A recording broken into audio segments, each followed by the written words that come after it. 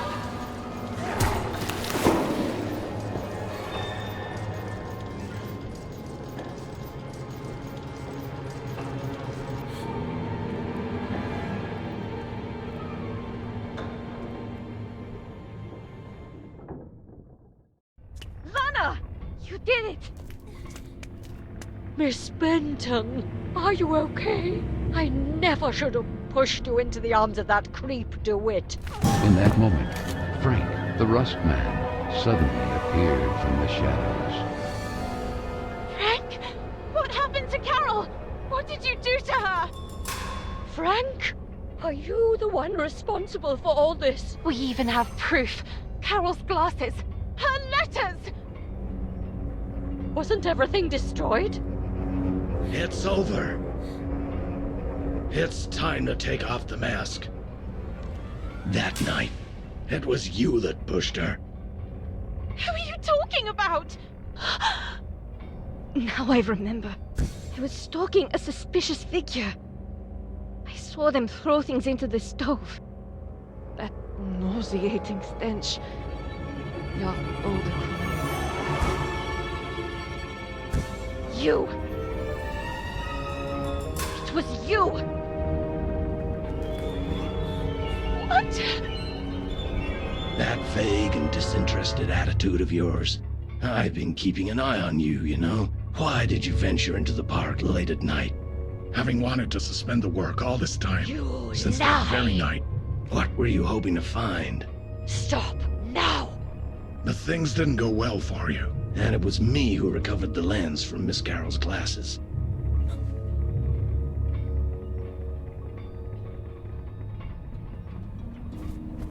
I know how much she meant to you, Miss Lana. And I'm sorry. I'm really sorry. It was an accident! Miss Hinman! And you couldn't just let it go and behave like a lady. Not even the advances of a rich young scion persuaded you to give it up. The best any woman could aspire to nowadays. I had no such opportunity, but you did, and you threw it away. Carole, Carole, Carole! Always Carole! And that other stupid girl. She went looking for trouble.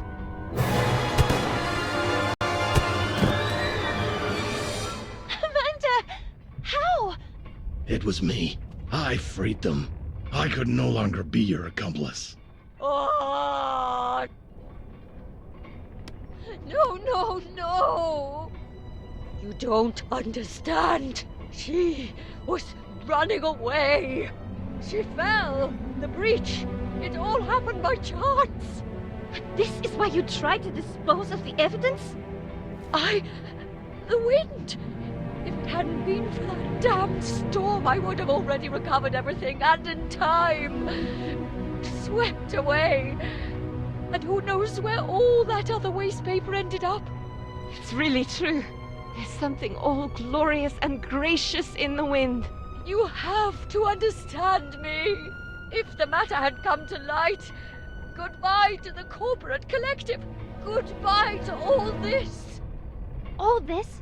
Do you really believe that all this is what we really want?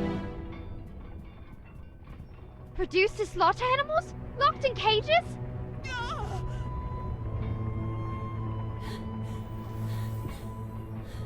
We're not rabbits! We will never be rabbits. And you know what really disgusts me? That it was another woman who developed such a plan! How sad. You will remain a tiny and insignificant stain of ink used to write about great women who actually changed history. You, on the other hand, history will forget about you.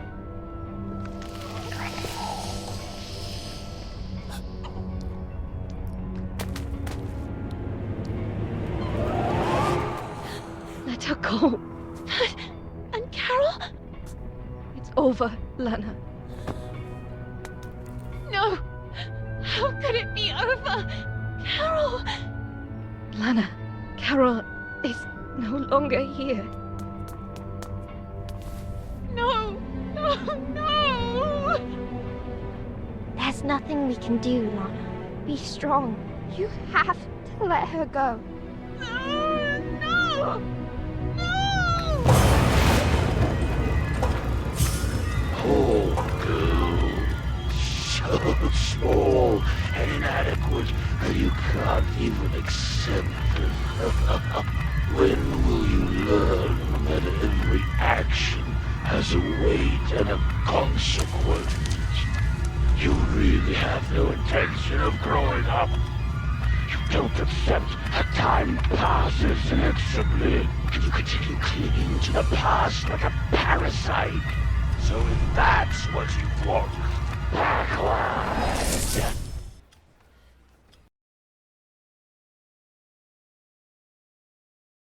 Sweet French, I am writing this letter in the hope that you will receive it.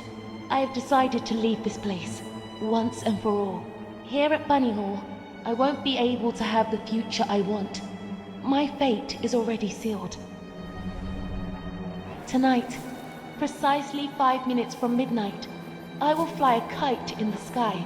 Look at the clock tower, and you'll see it soaring there. This will be my signal to you that I'm ready to leave this place behind, forever. I've studied Frank's movements.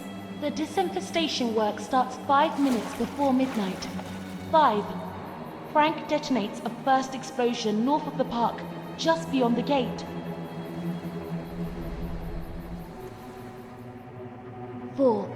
This time, there'll be 2 explosions, one in the east and one in the west at the same time.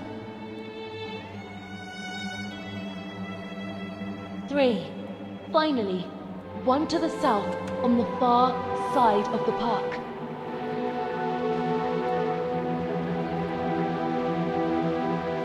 2. The charges will cease for just 2 minutes. Meanwhile, as Frank makes his way towards the gate that from the park leads back to Bunny Hall, it will remain open.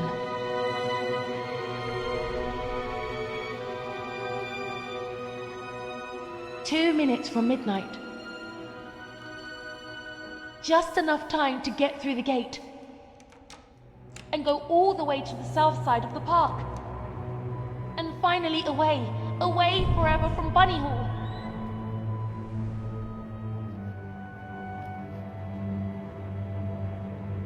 1. Frank will close the gate behind him.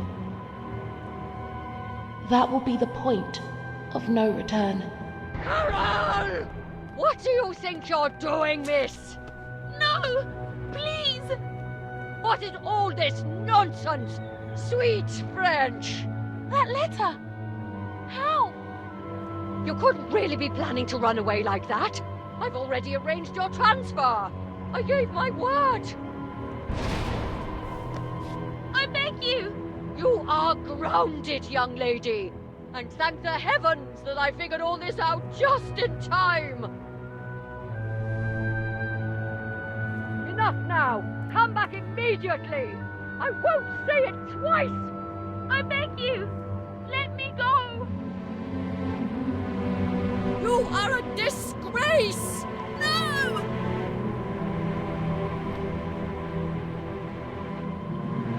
Carole! 1. It was too late. Frank had already begun to lock the gate leading to the park. No! No! Carole! Stop immediately! Leave me alone! Damn you, Carole! That's dangerous! Come back immediately!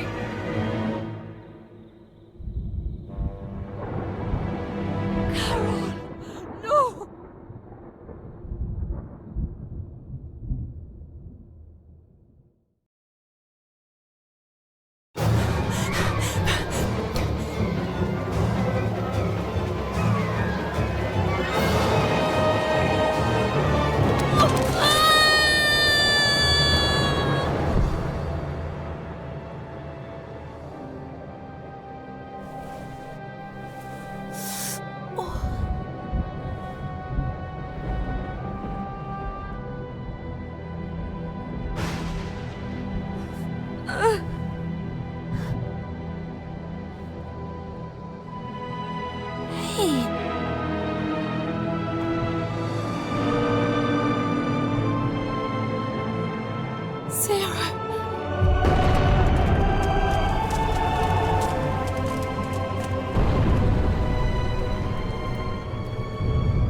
Poor girl. Now I understand why you hope so much to turn back the hands of time, rectify your foolish actions.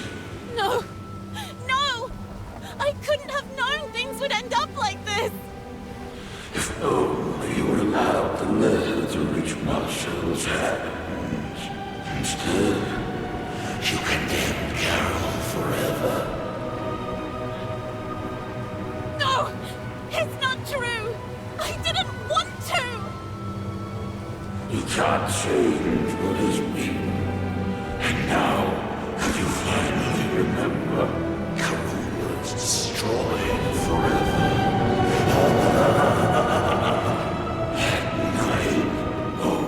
How you hoped you would bring things back. And that's where time stopped. And that reach for that imaginary kingdom of yours. My dear, it's all thanks to you. What more do you want? You, Carole, regardless of its status, the kingdom is still yours by right. Grant me, Carole, legitimately, and I will give you the gift you desire most of all. And what would that be? That all of this never happened. I can wipe it out forever. Bringing things back. Isn't that what you wanted? And take you back to those forgotten, happy days.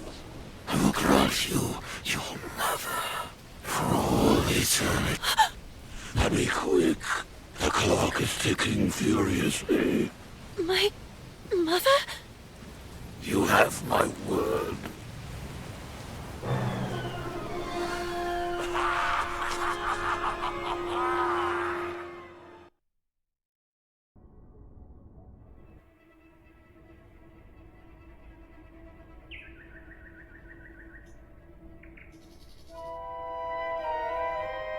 The little girl came too.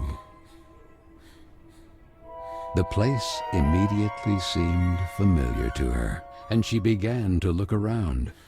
Yet her memories before that were hazy, so much so that she couldn't explain how she got there. Mr. Basie!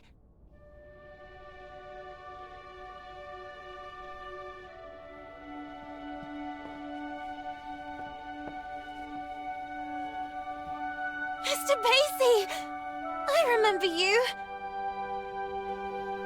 Merry Christmas, my child. Mum!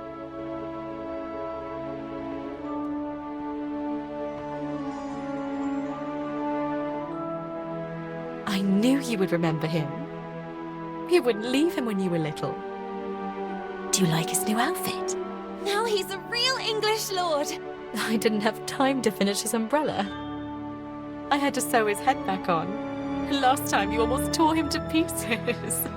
But he's magical, so he came out almost unscathed. Magical? Do you think he can fly? Only if you want him to. Then he has superpowers! At your service, princess. Do you think he can also heal you? Lana.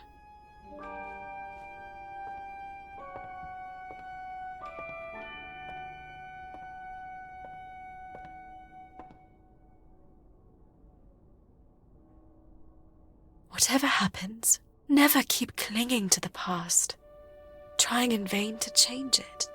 People move and places change, and that will be the day you'll really know who you are. And you will learn to accept that time passes, that things change, and know how to let go.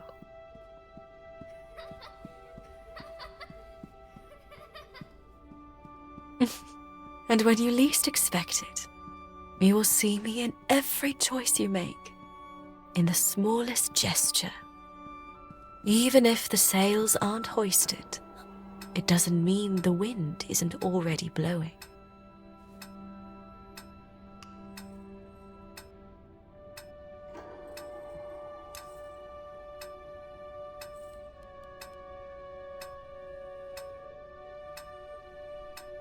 But wait a second.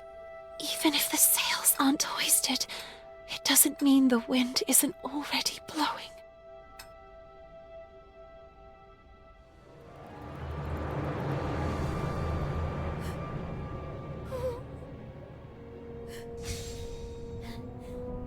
Let me go! Miss Benton, you must come with us. No, please! Mom! The umbrella is not finished yet! Miss, it's too late, and you should accept it. Your mother is no longer here. You have to let her go.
Sorry, that is fine.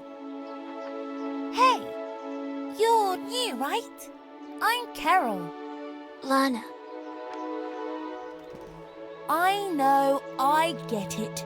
It's hard at first, but in time, things will get better. You'll see.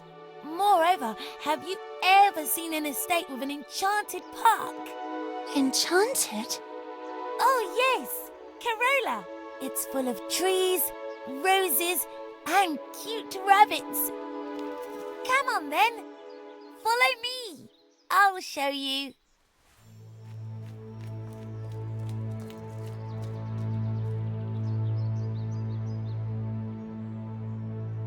Three, 2, 1. 0. Isn't it beautiful? Yes.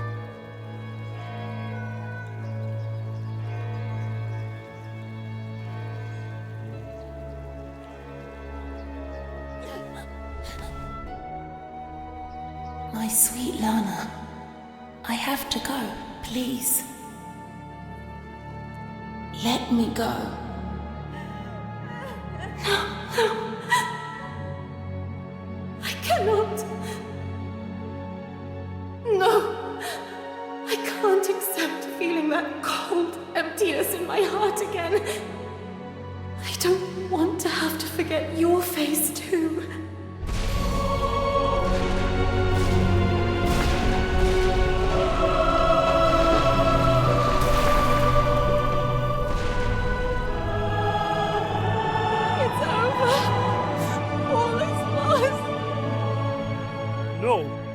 While you're around. But what could I possibly... People go, places change. One day you'll learn to accept it. And that will be the day you really know who you are. And that day is today.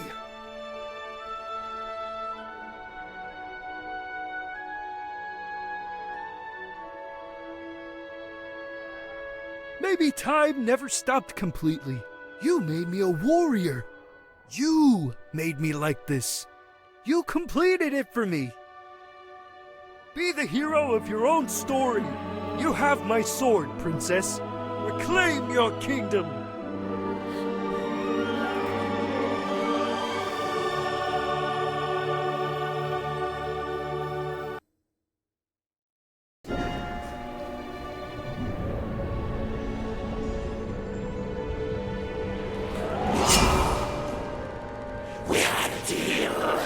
Well said.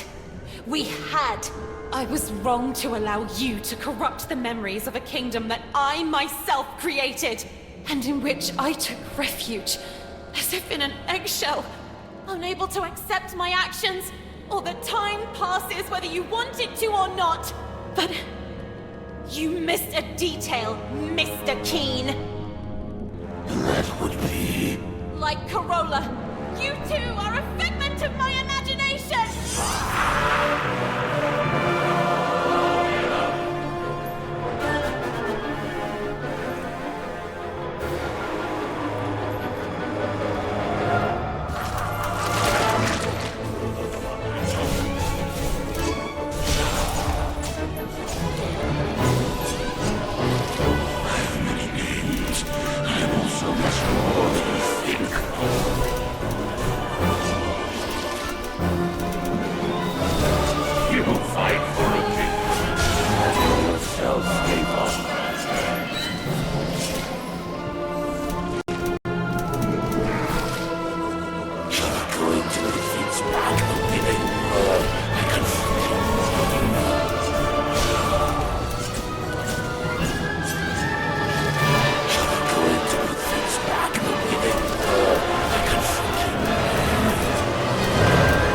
Carole. I've given you a once-in-a-lifetime opportunity to reunite with your mother. My mother is and will always be part of my past, and I will continue to keep her vividly in my memories for the rest of my life. But I will never be left behind again. No! I will go on! Okay, you win this time. Carole will be allowed to flourish again, but the breach will remain there, unchanged, over time. I'll be back. It's just a matter of time. Sooner or later, you will crumble. And when you're sad and alone, I will infect everything you love and cherish. And I will be ready to welcome you. After all, you are nothing more than any ordinary man!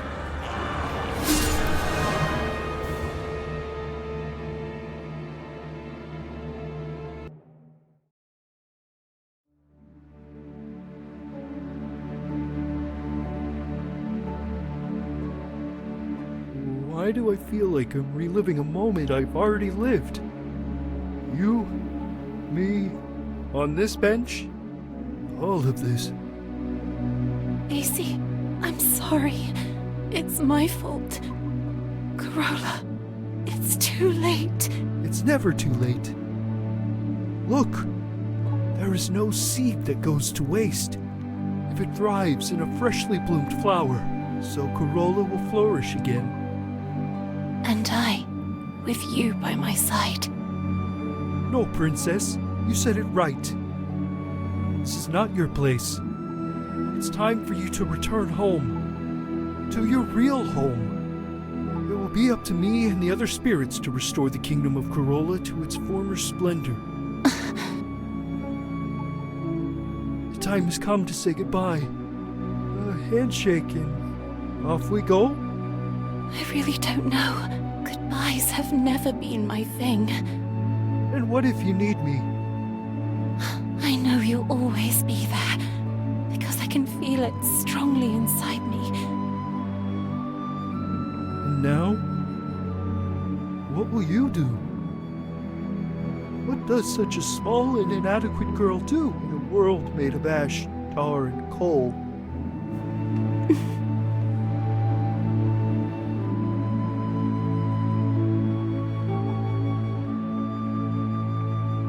She'll grow, she'll live, and she'll make her voice heard loudly. I leave to you, my shining soldier, the task of rebuilding Carole.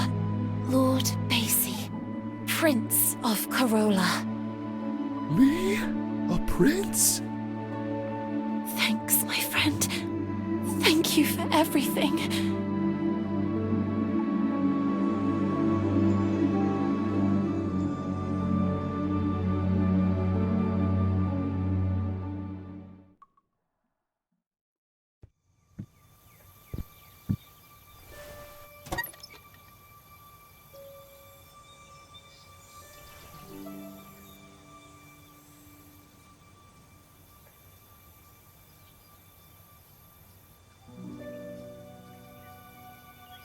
Sweet Lana, this is Marcel. I'm just arrived in London. I can feel her, you know? Carole. Here. With the other suffragettes.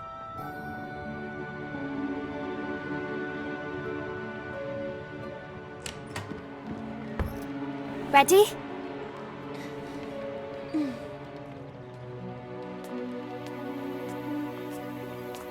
I can hear her voice. And I feel her alive, blossoming again, even inside me.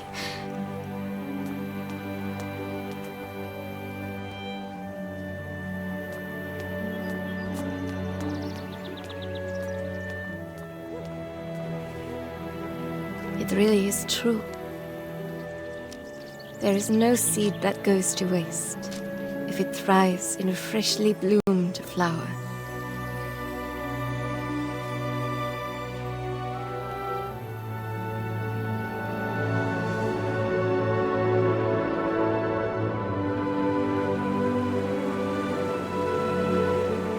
Hope to see you and Amanda again. And that you may soon join me in London.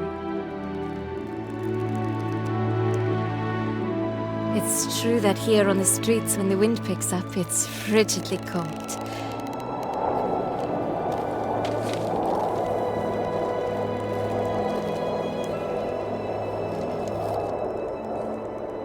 And yet, I say again and swear it now, that there's something all glorious and gracious in the wind.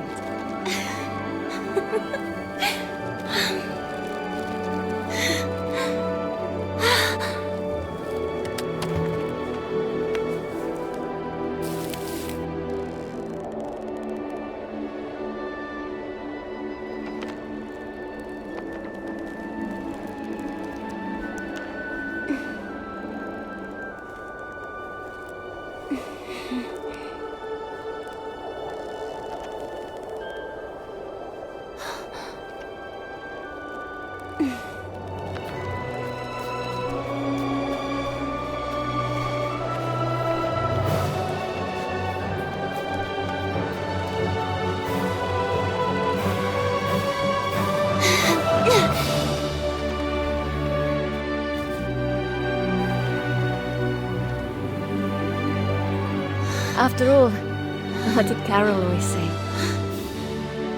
When things don't go the way we want, try to see them from another perspective.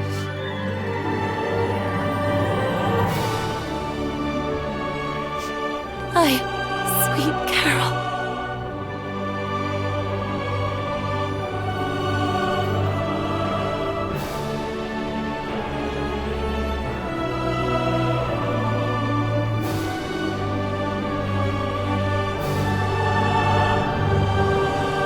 It all starts and ends with a girl, too small and inadequate for that world of ash, tar, and cold where she was born. After all, in a world furiously ticking away like a crazed clock, what can a little girl do? All by herself.